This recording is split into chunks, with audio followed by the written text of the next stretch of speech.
Yeah, it's Chill here. Welcome back to STD Gems. Today we're going to be looking at something called concepts. This is a new feature to the core language that's coming in C++20. Now you might be saying, Chili, isn't STD Gems about the library, not about the core language?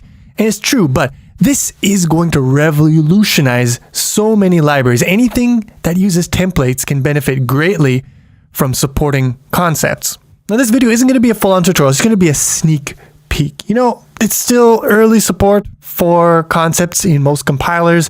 A lot of jankiness still is in there. And MSVC, we still don't have IntelliSense or anything like that for concepts. So I can't give you guys a full-on tutorial, but what I can do is show you guys why I'm so excited for this stuff, what it's going to do for us. So to understand concepts, we need to really understand the motivation.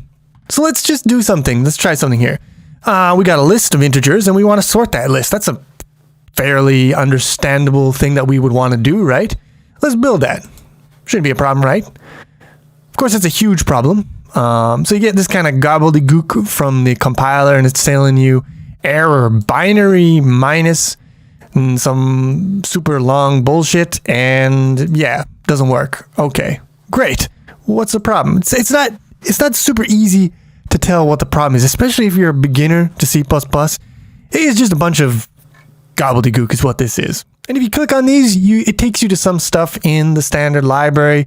So here's the sort function, and it's calling sort unchecked with all these parameters, and yeah, so this binary minus is, I guess, for relating to this, and there's some error there and it doesn't work. Now, if you're familiar with iterators and you're familiar with sort, then you will understand, that sort requires random access iterators, and lists aren't random access. So you can't subtract the iterators from list, and that's where the problem comes in. But it's not at all clear from this error message that that's what the problem is.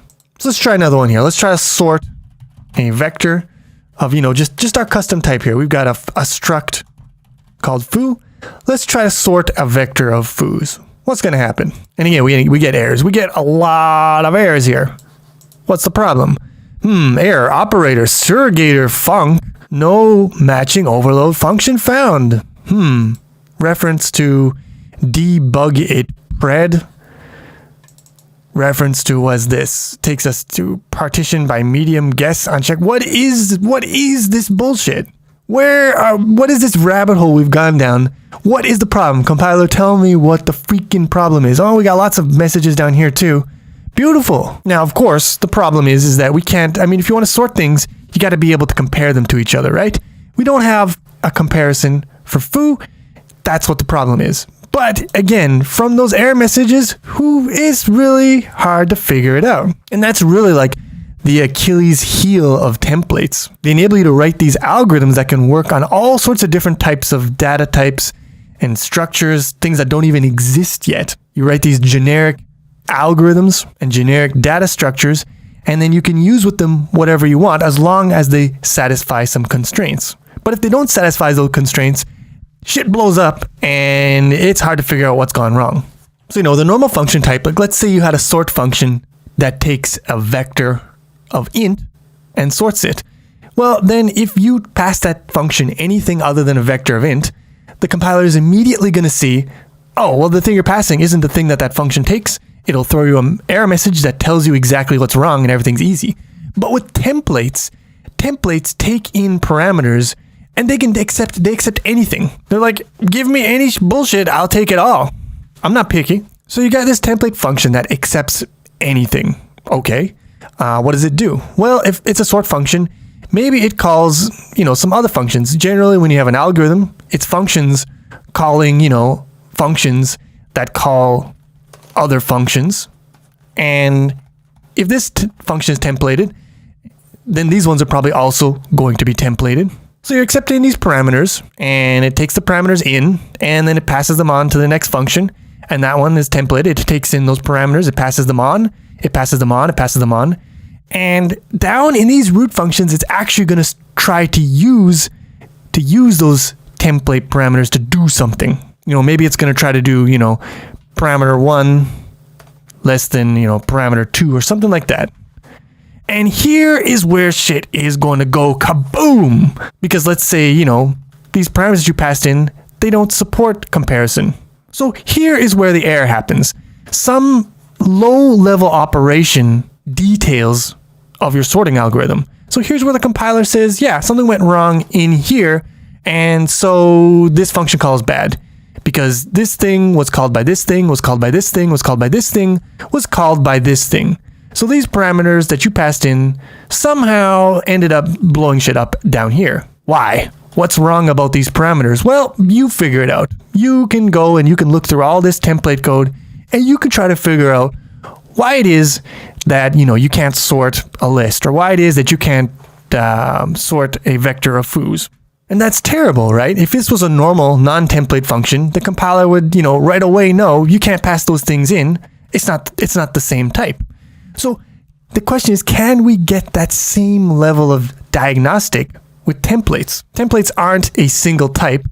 They are generic. So they work with a range of type. Usually they don't work with just anything. They have some constraints, but the only way to figure out those constraints without concepts is you just substitute all those template parameters down the whole chain of function calls until something goes wrong. We would like to evaluate the constraints on the data type right here, right at the point of entry.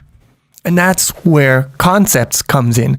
Concepts allow you to describe requirements for these template data types. They give you a language to describe exactly what kinds of things should be accepted and what kinds of things should be rejected. And then the compiler can check those requirements right here at the point of entry. And if any of them fail, it can report to the programmer, okay, this function call doesn't work because the thing you passed doesn't support comparison, or because the thing you passed doesn't support a move, or whatever. That's what concepts does.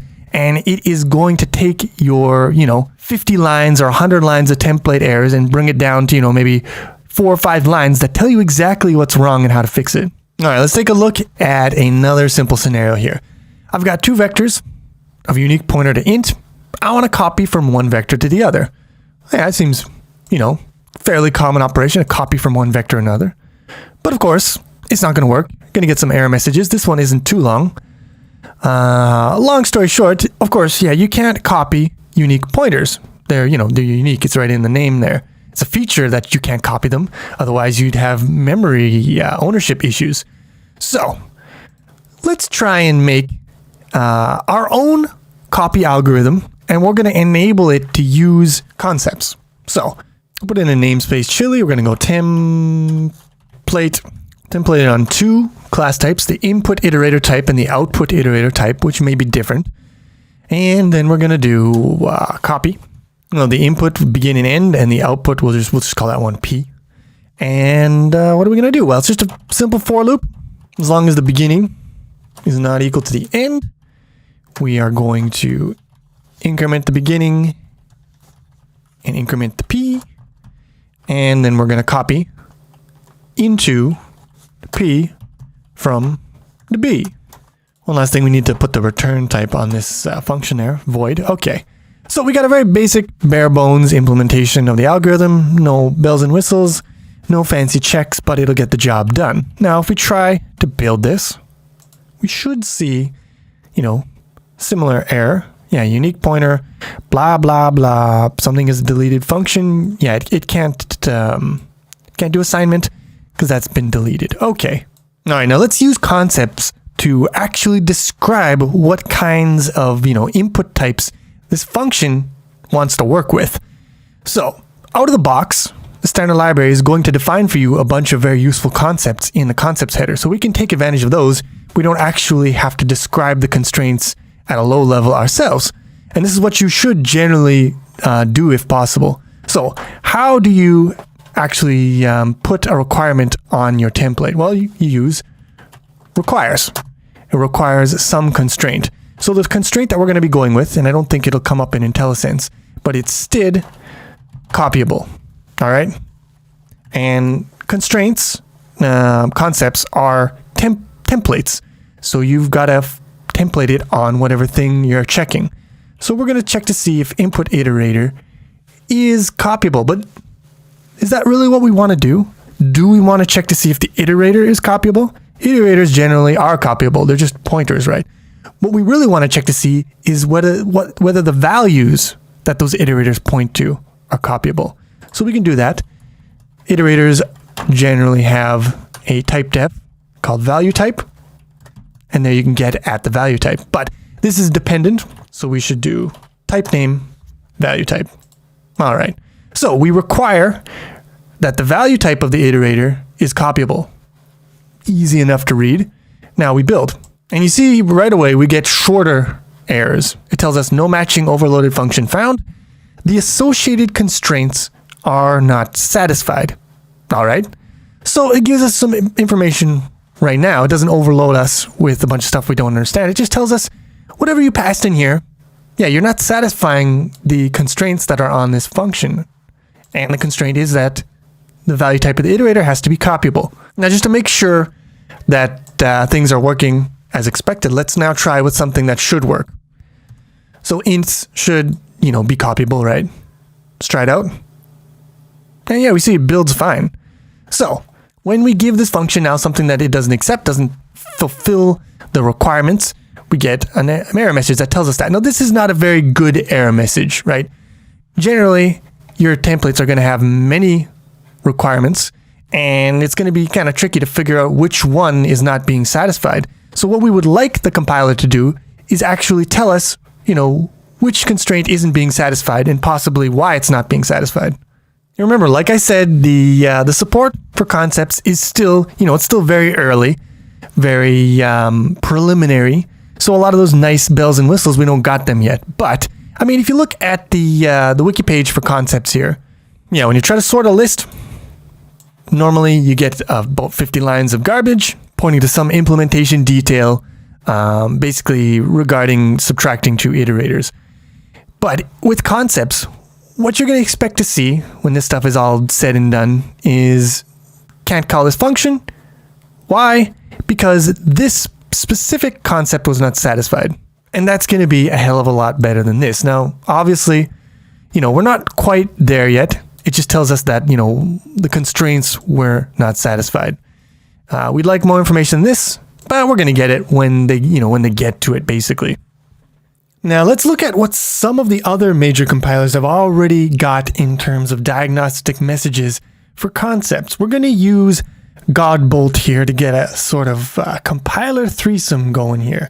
So, look at this. We got a very simple setup here. We got a template function, and it accepts parameter I, template parameter, and the concept of that is it has to be an integral type.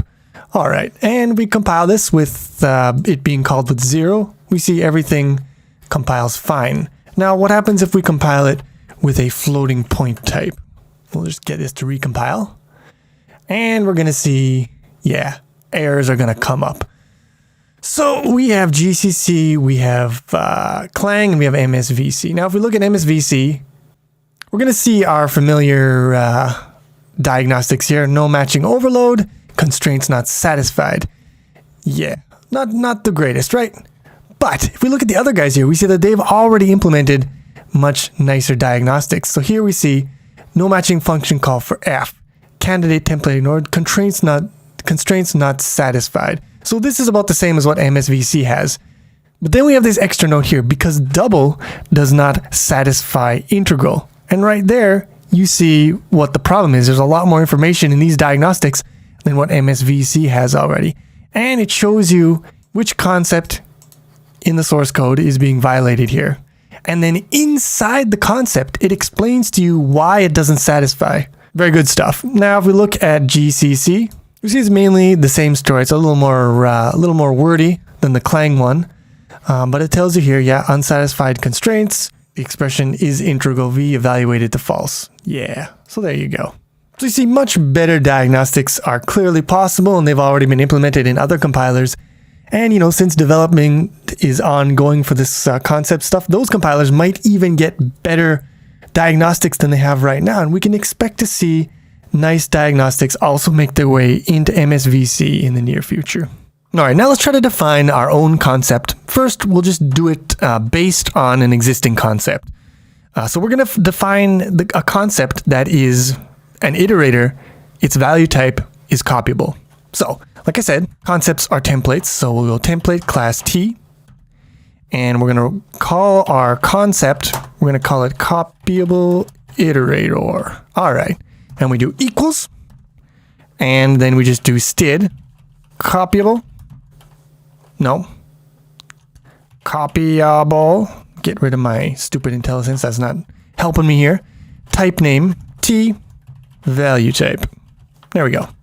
So we've just defined a new concept, right? Based on this concept. Now what we can do is instead of doing requires std copyable, we can just do Copyable Iterator and directly on our iterator type. And if we build it, I guess this semicolon is not what we want in there.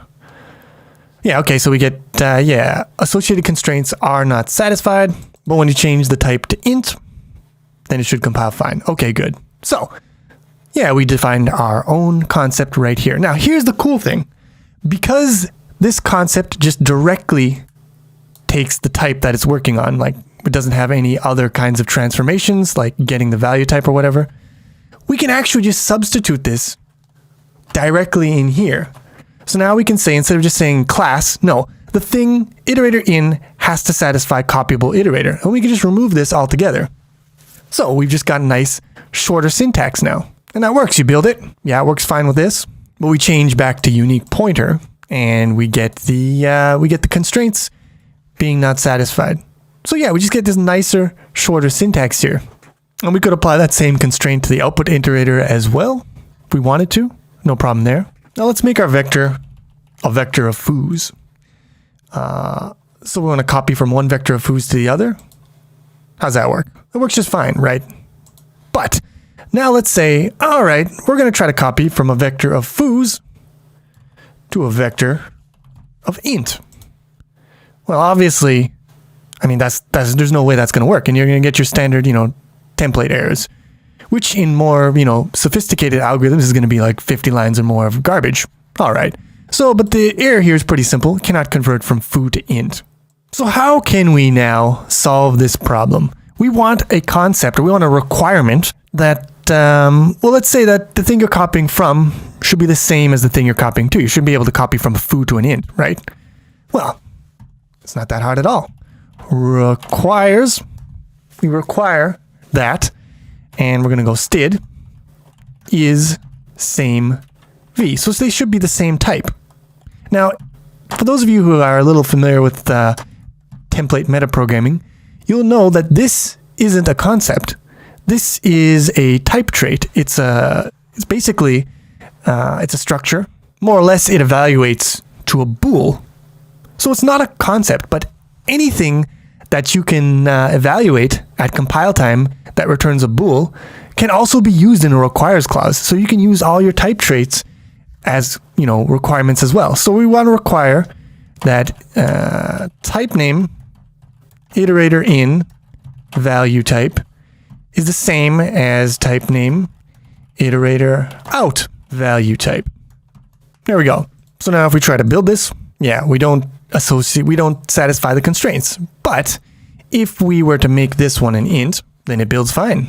Beautiful. Now herein lies one thing that I just want to talk to you guys about, and that is that it is possible to over-constrain your templates. The beauty of templates is that they are generic.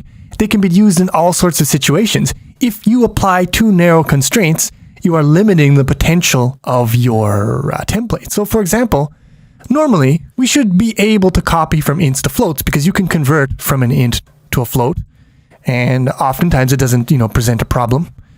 So it's a thing that you might want to be able to do, but with this, they have to be the same type. That's no good. I mean, if I were to remove this constraint, the code should compile. It does compile. It gives us a warning that there's a conversion, and it might not be good, but it's doable. So we probably don't want to exclude the case of, copying from one thing to another if they are convertible.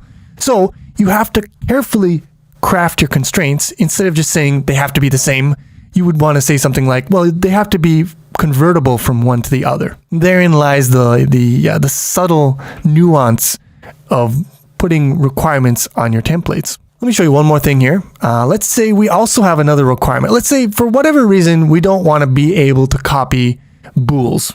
Bools are just, they're verboten. So what do? Well, we can just chain requirements. And we do that with the AND operator. So we do, well, they have to be the same value. And not STD is same V. So input and output have to be the same, but input and therefore the output cannot be float. Or I said bool, right? So we'll say bool. All right. So then if I do, int, builds fine. But if I do bool, no good. And you can chain as many of these concepts as you want. Now, one last note. We can put Copyable Iterator here in this shorthand notation because it only takes a single parameter. But for things like relationships between template parameters, you're going to have to put a separate requires because you need to put both of them like this. You can't do this short syntax with a requirement like this one. So short syntax is nice when you can get it, but sometimes you can't and you got to use this syntax. Now, one thing I've seen in some information online is there's actually even shorter syntax where you can remove the template, class T or whatever altogether and just put the concept name as a type name for a normal function. And it looks like this. And I've seen this done with some compilers, but I haven't been able to get it to work with Visual Studio. So I don't know if it's actually part of the standard, if it was part of an old draft, or if Visual Studio just hasn't implemented it yet. But at least for now, this is the syntax that we've got in Visual Studio, apparently. Here you can see that super terse syntax with template functions with concepts working nice in GCC and Clang.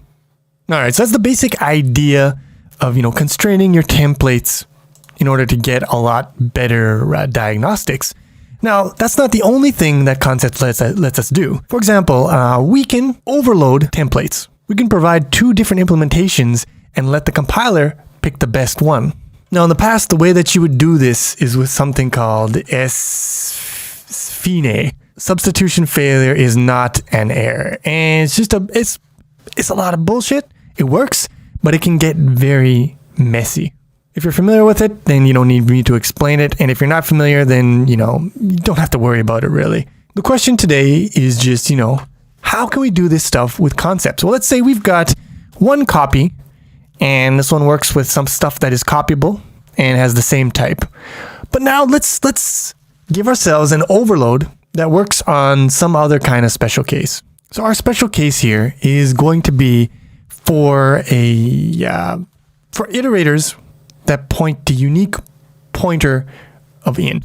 So that's going to look something like this. And for this special case, instead of copying like this, we're going to do a deep copy, create a new unique pointer, and put that into the destination. Now, I guess dereferencing this once gives us a unique pointer, and then we have to dereference that unique pointer to get the actual value.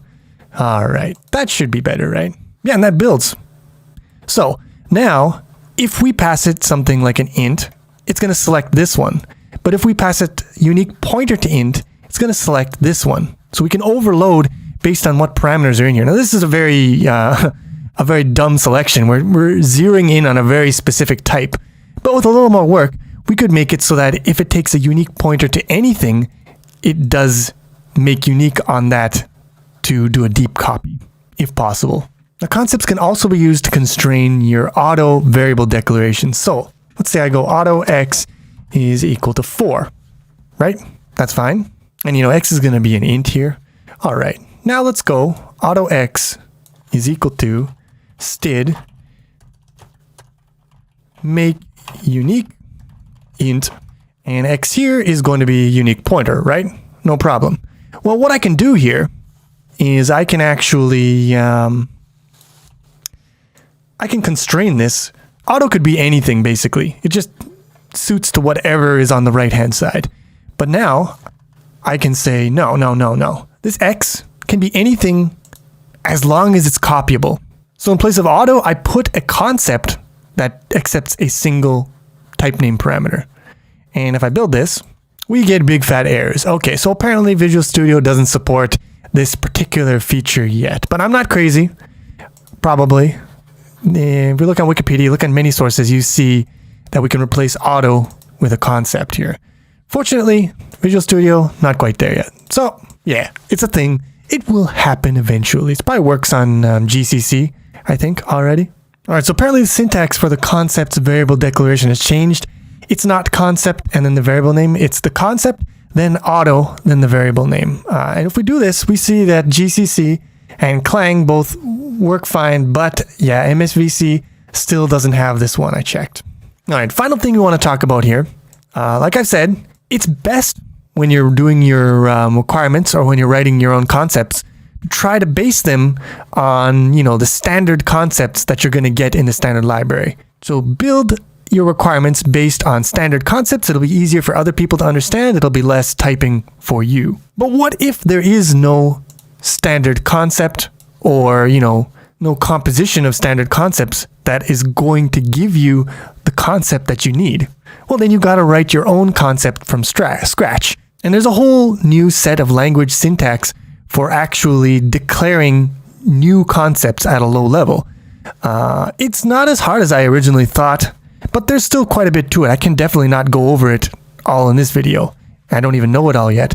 But I do want to give you guys just a little bit of a taste. But before we do that, we got to set the stage. So we got three types, foo, bar, and pube. Foo and bar, they have a yeet function. Pube does not have a yeet function. So there is our setup. All right. So now let's write a very simple template function. So this template function accepts a class T and it calls yeet on that T. So we create foo, bar, and a pube. And you know, if we try to call yeet on a foo, that should be fine, right? There's no problem with that. Foo has a yeet function. Wait, error yeet identifier not. Okay, I think this was supposed to be chili yeet because that's in, yeah. It's called yeetum. Okay, we're getting there. We're getting there. Build. Yeah, it works fine. All right. But if we try to call it on pube, it should not work fine. When it tries to do that substitution, it's going to find that this template, you know, doesn't support this parameter here. Pube doesn't support the yeet member function. Yeet is not a member of pube, which is fairly straightforward. But again, this is just a very simple toy example. In a real example, you're going to have multiple layers. It's going to be a bunch of gobbledygook. So let's see how we can create a new concept to describe things that are yeetable. All right, so concepts are templates. We know this. So we do template on class T. Our new concept called yeetable. Beautiful. All right. Now we got to describe it. How do we do that? Well, we start off with the keyword requires. But it looks like a function. This is going to look a little bit like a function. So in this thing, you're going to take in whatever types you need to write your constraints. So we're going to say, well, we need a T, and we'll just call it lowercase t, whatever. Then you do curly boys, and in here, you're going to write your constraints. So what is our constraint? Well, you just write standard lines of C++ that should work. That's the easiest way. So t.yeet, I mean, that should work, right? There shouldn't be any problem with this. If there's a problem with this, then our thing isn't yeetable. There you go. So it should support t.yeet. And there you have it. Now if we build, yeah, we see that yeetum constraints weren't satisfied with pube, but if we put a bar in here, yeah, it works fine. Beautiful. Now, let's say things are a little more complicated and we want to do a little more good constraining. So let's say the yeet that we want doesn't just have to be named yeet. It has to return an int. It has to take a float. Those are the constraints. So this yeet isn't going to work, but this yeet should work. How do we do that? Well, first off, so we're going to need to pass in a float. So let's declare one in here. Float f. Okay. And here, we need to say, okay, you should call yeet with f. You should be able to call yeet with an f. But we also want to check the return value. And the syntax for that looks like this. You put curly boys around this guy. You do an arrow. And it should return int. So that should satisfy this one, but it should not satisfy this one. So let's try it with a foo. Foo yeet does not take 0 arguments. Oh, okay. So yeah, the concept worked, but our function did not work. So we should pass in a float. So, you know, pass in a float like that. Build it again. our function must return a value. Okay, we're failing on a number of fronts here, but we're not failing on our concept, because if I build this, yeah, it works. But now if I pass it in bar, which has a yeet, but it's not the yeet you're looking for, what is it going to do? Well, you know what it's going to do, right? It's going to tell us you didn't satisfy those constraints, boy. We couldn't find one that satisfies a constraint. And so, yeah, fix it. Don't use this parameter because it's not applicable. So this is the kind of syntax that you use to build up a concept from, you know, just basic constraints. And you can put as many of those in here as you want. Anyways, with this simple example here, I think you get the idea. You know, I could go deep into all the different syntaxes and everything, but that's not really what this video is about. And honestly, I don't think the compiler is at a state there where I want to really go in a deep dive in all the different corners, because I'm probably going to find a lot of stuff that isn't properly implemented yet. So what's the bottom line? What's Chili's final verdict? Well, basically it comes out like this. Concepts is going to add a whole lot of new syntax. And you might be saying, I don't want to learn a whole bunch of new stuff. But the beauty is you can benefit from concepts without having to write any of this bullshit. Just whenever you use a template, it is going to give you better error messages as long as that template was implemented by somebody with concepts. It doesn't have to be you. You can just reap the benefits from concepts existing. That's the number one takeaway. Number two takeaway is that if you write a little bit of template code yourself, you can constrain them nicely just by using concepts and by using type traits that already exist in the library. You don't have to dig into the low-level concept constraint declarations or anything. You can just, sprinkle a little bit here, a little bit there, use this nice little terse syntax, and it can make your life a lot easier. Number three, the last thing to keep in mind is, just like in my previous video where I talked about with ranges, concepts is still, it's still in its infancy in a lot of compilers. It's not finalized yet, so it's not ready for prime time. You can play with it. I encourage you to play with it. It's interesting stuff. But you probably already realized this, but don't use this in any kind of real code yet. It's still lots of stuff is going to be changing, and a lot of stuff is going to be getting better. It's just something that is a little bright spot on the horizon. It's going to be very nice when it comes to full fruition. And when this technology has matured a lot in the Visual Studio compiler, I'll probably revisit it and do a little bit more of a deep dive into concepts. Something that's definitely on my radar. But until then, thanks for watching. Hope you enjoyed this video. If you did, please click the like button, helps a lot. And I will see you soon with some more STD Gems.